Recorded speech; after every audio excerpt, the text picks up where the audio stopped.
Everyone, स्वागत है सभी का आज की क्लास में। यूजीसी नेट एजुकेशन की कंप्लीट कोर्स की सीरीज चल रही है। यूनिट नंबर 1 हमारा ऑलरेडी कंप्लीट हो चुका है। आप चैनल पे जाके प्लेलिस्ट में सर्च करोगे तो यूनिट नंबर 1 की सारी क्लासेस आपको वहाँ पे मिल जाएंगी। ठीक है, यूनिट नंबर 2 चल रहा है, उसमें क्लास नंबर 10 है। आज हम क्या सीखेंगे?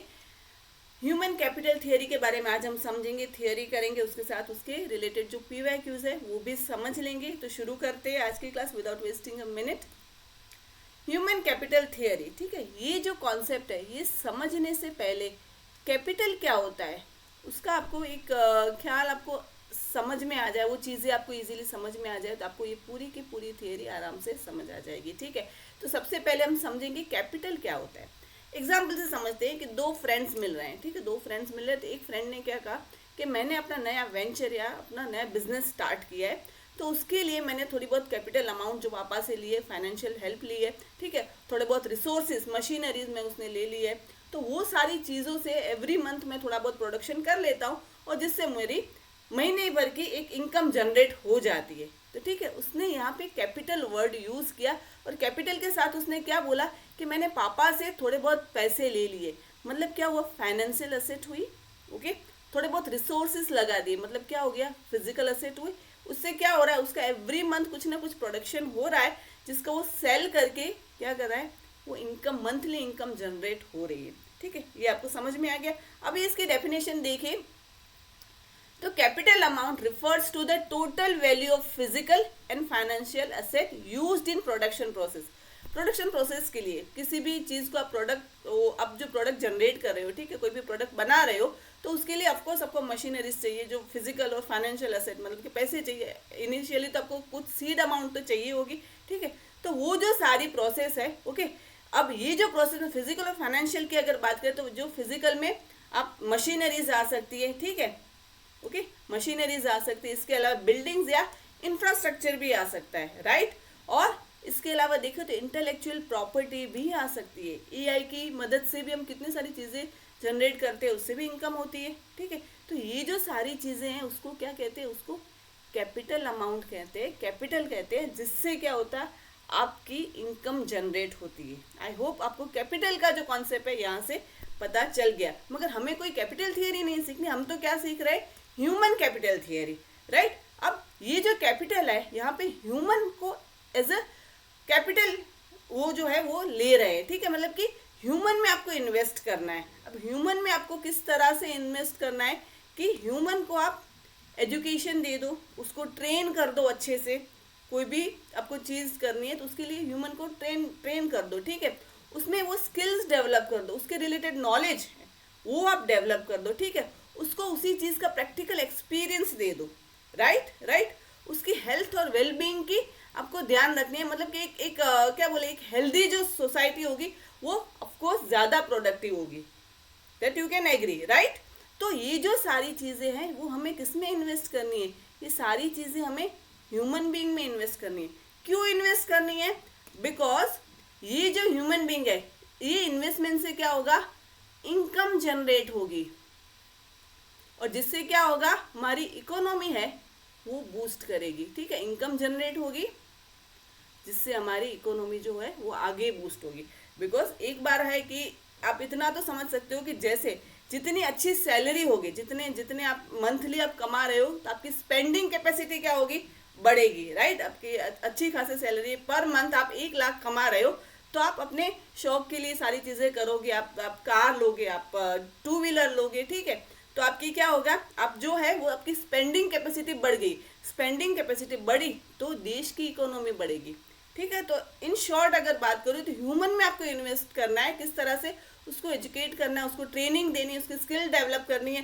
ठीक है, उसको एक्सपीरियंस देना है और इससे जो इनकम होगी, उससे जो वेजेस जो उसके बढ़ेंगे, इससे हमारी नेशन की इकोनॉमी जो होगी वो बूस्ट होगी। ठीक है, this is all about human capital theory. अब सारी चीज़ें समझ लेते हैं। The theory claims that education and training are investment that can make individual genuinely one productive। ठीक है, आप जितना एजुकेशन और ट्रेनिंग में इन्वेस्ट करोगे इससे आपकी प्रोडक्टिविटी बढ़ेगी, राइट। आप किसी और चीज़ में इन्वेस्ट करो, इससे ज़्यादा अच्छा क्या है कि पेरेंट्स है वो बच्चे की एजुकेशन में इन्वेस्ट करें। तो वो चीज़ें क्या होगी, उसको पूरी लाइफ टाइम उसका जो क्या बोले इंटरेस्ट उसको मिलता रहेगा, राइट। कि आपने 20 साल 25 साल पढ़ाई की, बट वो सारी 25 साल की पढ़ाई का जो जो आपने फाइनेंशियल इन्वेस्टमेंट की, आपने एनर्जी, आपने मनी, जो सारी चीज़ें आपने यहाँ पे लगाई, वो आपको लाइफ टाइम एक गारंटी, आपको एक रेवेन्यू मिलती रहेगी, right. Human capital is a stock of knowledge, skills, habits, social and personality attributes, including creativity embodied in ability to perform labor so as produce economy value। ठीक है, अभी human capital क्या है, इसमें नॉलेज ले सकते हैं, स्किल्स ले सकते हैं, उसकी हैबिट है, वो सारी चीज़ें जो है, ठीक है। इसके अलावा देखिए तो क्रिएटिविटी, ठीक है, वो सारी चीज़ों से क्या होगा कि वो एक ट्रेन लेबर जो है वो जनरेट होगा, जिससे फाइनेंशियल जो है वो कैपेसिटी बढ़ेगी, उस जो है व्यक्ति की भी बढ़ेगी, इससे क्या होगा नेशन की भी एक इकोनॉमिक वैल्यू जो है वो बढ़ेगी, मतलब कि हमारा देश जो है वो इकोनॉमिकली ज़्यादा स्ट्रॉन्ग होता जाएगा, ठीक है। Human capital theory first put forth by Adam Smith, आपको ये नाम याद रखना है, काफ़ी बार एग्जाम में पूछे जाते हैं। Contents that each worker possess a set of ability and skills that can be enhanced or increased through training and education। ठीक है, आप ट्रेनिंग और एजुकेशन से जो वर्कर्स है उसको आप क्या करते हो, उसकी स्किल और उसकी एबिलिटीज है उसको ज़्यादा एनहांस कर सकते हो। नॉनदलेस गैरी बेकर एंड उसके अलावा थियोडोर शुट्ज, वो दो नाम भी आपको याद रखने हैं, were two other economics who help to refine the concept. ठीक है, तो आपको कुल मिला के ह्यूमन कैपिटल थियोरी में आपको ये 3 नाम जो है वो आपको याद रखने हैं, ठीक है, Adam Smith, Gary Becker and Theodore Schultz. Okay, चलिए अब ह्यूमन कैपिटल थियोरी के की कंपोनेंट्स क्या है वो समझ लेते हैं। तो यहाँ तक हमने जितनी बातें समझी, यहाँ तक आपको ये तो समझ में आ गया होगा कि चलो मैम एजुकेशन एंड ट्रेनिंग तो है ही है, बिकॉज ये जो चीज़ें हम ह्यूमन में इन्वेस्ट करेंगे तो हमें क्या है, एक प्रोडक्टिविटी बढ़ेगी ह्यूमंस की, उससे क्या होगा, वेजेस बढ़ेंगे, राइट। एजुकेशन ट्रेनिंग में क्या आएगा, तो फॉर्मल स्कूलिंग्स के जो ईयर्स रहते हैं, उसके अलावा वोकेशनल ट्रेनिंग होते हैं, देन अप्रेंटिसशिप होती है, then on the job training. ठीक है, वो सारी चीज़ों में अगर हम इन्वेस्ट करेंगे तो हमारा ह्यूमन कैपिटल है वो ज़्यादा अच्छा बनेगा, इससे हमारी क्या होगी, प्रोडक्टिविटी बढ़ेगी, जिससे क्या होगा, जिससे वेजेस बढ़ेंगे। क्लियर क्लियर ना। सेकंड क्या है, सेकंड है एक्सपीरियंसेस। अब प्रैक्टिकल एक्सपीरियंस, जितना भी नॉलेज हो बट वो चीज़ का प्रैक्टिकल एक्सपीरियंस अगर आपको मिल जाए तो वो क्या होता है, सोने पे सुहागा हो जाता है। Gained through work and other activities enhance the productivity and is crucial aspect for human capital. ठीक है, आपको नॉलेज है बट इसके साथ साथ प्रैक्टिकल एक्सपीरियंस भी आपको मिल जाना चाहिए, तो वो सारी चीज़ों का आपको एक प्रैक्टिकल अप्रोच क्या होता है वो पता चल जाएगा। ठीक है, इससे भी क्या होगा, प्रोडक्टिविटी बढ़ेगी। अगेन प्रोडक्टिविटी बढ़ेगी तो वेजेस बढ़ेंगे, ओके, जिससे इकोनॉमी हमारी बूस्ट होगी। इसके अलावा देखिए तो स्किल्स एंड नॉलेज की बात करें तो this includes both general knowledge and specialised skill relevant to work place often acquire through education and experience. ठीक है, तो इसके लिए अगेन स्किल्स और नॉलेज के लिए अगेन क्या है, एजुकेशन और एक्सपीरियंस दोनों ज़रूरी है, ये बात आ गई। और इसके अलावा देखिए तो हेल्थ और वेलबींग की भी उन्होंने बात की है कि a healthy workforce is more productive, investment in health care, nutrition and safety contribute to human capital. ठीक है, एक हेल्दी वर्कफोर्स हो तो ऑफकोर्स वो ज़्यादा प्रोडक्टिव होता है। एक दो इंसान है, एक है बीमार है और एक है हेल्दी है, ठीक है,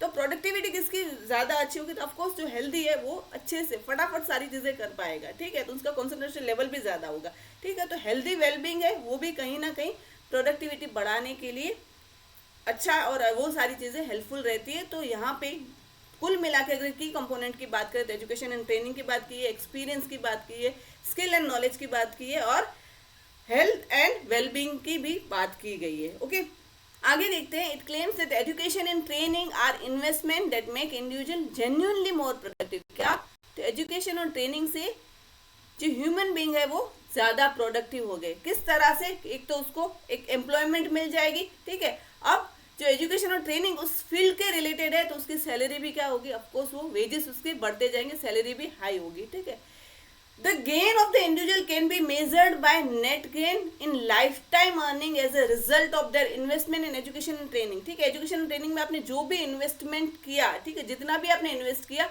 अब उसकी जो अर्निंग हो रही है, उसका जो आपको रिटर्न मिल रहा है वो क्या है, वो लाइफ टाइम अर्निंग है। आपने थोड़े बहुत ईयर्स लगा दिए, थोड़े बहुत मनी लगा दिए, पैसा लगा दिया, ठीक है, बट उसके बाद आपको जो उसका रिटर्न मिल रहा है वो लाइफ टाइम के लिए मिल रहा है। Okay, the policy maker suggest that the vocational education and training is a means of securing higher economic growth and nation's prosperity। तो उन्होंने एजुकेशन के साथ वोकेशनल एजुकेशन एंड ट्रेनिंग की भी बात की, वीईटी, ठीक है, उसकी भी बात की कि जो बच्चे हैं जो हायर एजुकेशन की तरफ जा रहे हैं तो उसको वोकेशनल जो ट्रेनिंग है वो भी दी जानी चाहिए। तो इससे क्या होगा कि उससे वो एक डायरेक्टली जो एक स्किल बेस्ड उसका नॉलेज बढ़ेगा, और उससे क्या होगा कि एक जो बोले कि उसकी जो जॉब में लगेंगे तो वहाँ पे प्रोडक्टिविटी, वो सारी चीज़ें वहाँ पे बढ़ेंगी, तो जो प्रोडक्टिविटी ऑफकोर्स बढ़ेगी तो उसकी वेजेस बढ़ेंगे। जो जब आदमी कोई भी इंसान की वेजेस बढ़ते हैं तो अल्टीमेटली वो किस में पार्टिसिपेट करता है, तो वो नेशन की प्रोस्पेरिटी में पार्टिसिपेट करता है, ठीक है। अब क्रिटिसिज्म देख लेते हैं ह्यूमन कैपिटल थियरी के। तो फोकस ऑन इकोनॉमिक वैल्यू, जो ह्यूमन कैपिटल थियरी है ना, only focus on the economic value. इसके अलावा अगर बात करें तो जो सोशल एस्पेक्ट है, जो कल्चरल एस्पेक्ट है, ठीक है, हम जो ह्यूमन बीइंग है समाज में रहे, एक सोसाइटी में रहे, तो हमारे जो सोशल एस्पेक्ट है उसको सारी चीज़ों को कहीं ना कहीं निग्लेक्ट किया, मतलब उसकी कोई चर्चा ही नहीं की है। तो पहला तो ये रहा। उसके बाद क्या कहा है, ओवर सिंप्लीफिकेशन कहते हैं। ओवर सिंप्लीफाई किसको किया है, तो इकोनॉमिक वैल्यूज को ओवर सिंप्लीफाई किया है कि सिंपल उसने एक ही बात बताइए कि लेबर है, लेबर को आप क्या करोगे, ट्रेन करोगे, ठीक है, ट्रेन करोगे तो अच्छा आपको एक रिटर्न मिलेगा, ठीक है। तो इसके अलावा, ठीक है, आप लेबर को आप ट्रेन कर दो, ठीक है, और उससे आपको अच्छा रिटर्न मिले, जिससे आपकी इकोनॉमिक जो है वो प्रोस्पेरिटी बढ़े। बट इसके अलावा ह्यूमन डेवलपमेंट की बात उन्होंने कहाँ की है, उन्होंने एक सोसाइटी में एक हर टाइप के लोग रहते हैं, एक इक्वालिटी, सोसाइटी में इक्वालिटी की भी बात करनी चाहिए, ह्यूमन डेवलपमेंट की भी बात करनी चाहिए, तो वो सारी चीज़ों को उन्होंने इग्नोर किया है। इसके अलावा देखिए तो डिफिकल्टी इन मेजरमेंट, अब ह्यूमन कैपिटल को मेजर करना है ना, वो बहुत ही चैलेंजिंग टास्क है। तो ये सारी चीज़ें हैं कि ह्यूमन कैपिटल थियरी जो उन्होंने बात की, उसके साथ साथ ये उनकी क्रिटिसिज्म जो है वो आप इतनी लगा सकते हो। अब आई होप आपको ये सारी चीज़ें समझ आ गई हो। इनकेस कोई भी डाउट हो तो आप डेफिनेटली मुझे कमेंट में पूछ सकते हैं, बिकॉज ये जो सारी थियरी देखने में वैसे कॉम्प्लिकेटेड लगती है, बट समझ लो ना तो बहुत ही ईजी है।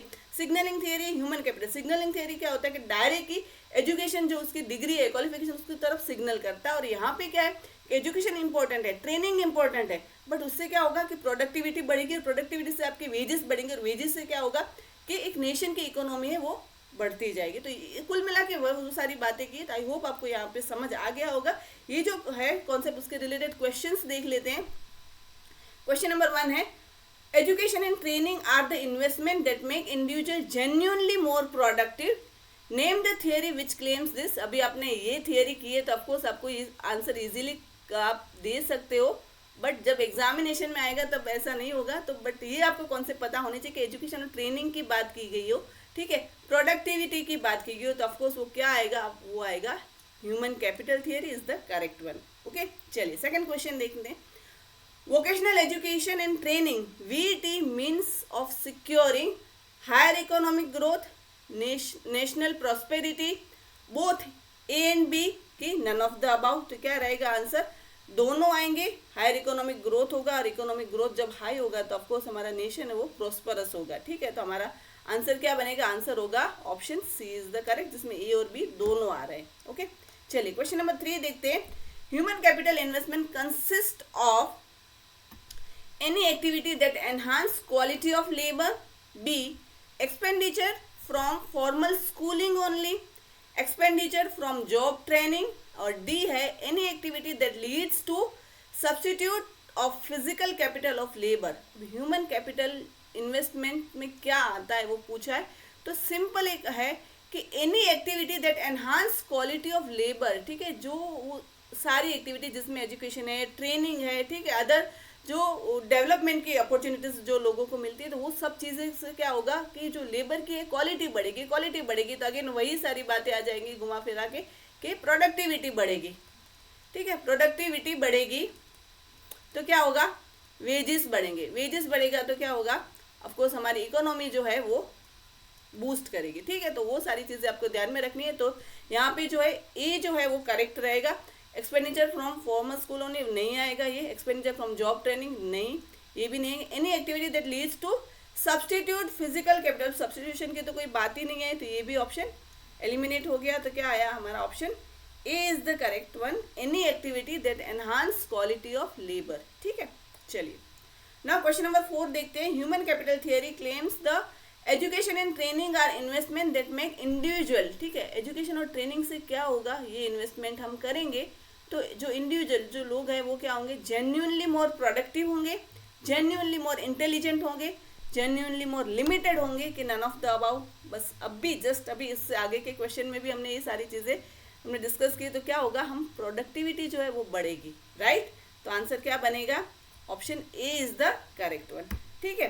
तो आई होप आपको ये सारे कॉन्सेप्ट पता चल गए होंगे। कोई भी डाउट हो तो आप मुझे कमेंट में बता सकिएगा, ठीक है। आपको कोई भी फीडबैक हो तो वो भी आप बताइएगा। इसके अलावा अगर मैं बात करूँ तो यहाँ पे सारा कंटेंट आपको फ्री ऑफ कॉस्ट मिल रहा है, तो अपने फ्रेंड्स के साथ ये चैनल शेयर कीजिएगा ताकि वो लोग भी जुड़ सके, यहाँ पे ये जो चीज़ें हैं उनका बेनिफिट उनको मिल सके। इसके अलावा अगर मैं बात करूँ तो एमएच सेट की एग्ज़ाम है, वो जून में हो रही है, तो उसके जो पेपर 1 है, ठीक है, उसके 5 लास्ट 5 ईयर्स के जो क्वेश्चन पेपर्स है वो आपको वाईटी पे मिलेंगे, ठीक है। वो सारे के सारे मैं डिटेल में सॉल्व करा, मैथमेटिकल रीजनिंग, डीआई, ठीक है, आरसी, सभी की सभी चीज़ें 50 क्वेश्चन है कम्प्लीटली सॉल्व आपको मिलेंगे। इसके अलावा ये खत्म हो जाने के बाद एजुकेशन के पेपर भी हम सॉल्व करेंगे, that is regarding MH SET, ठीक है। बट कोई भी सेट एग्जाम का सिलेबस ले लीजिए तो वो सेट एग्जाम का सिलेबस और नेट का सिलेबस सेम है। तो यहाँ पे सेट एग्जाम के क्वेश्चन पेपर अगर आप सॉल्व करते हो तो आपको एक क्या बोले एक एज मिल जाएगी कि आपको वो चीज़ें आपकी तैयारी को ज़्यादा बूस्ट करेंगी, तो आप वो चीज़ें भी देख सकते हो। इट इज़ नॉट लाइक कि वो महाराष्ट्र का है तो हम तो किसी और स्टेट से है तो हम क्या करें, नहीं, ये सारी चीज़ें आपको कहीं ना कहीं आपके कॉन्सेप्ट सॉल्व करने में हेल्पफुल होंगे, ठीक है। तो इसी के साथ एंड करते हैं आज की class. Thank you so much students for joining. Bye bye and take care of yourself.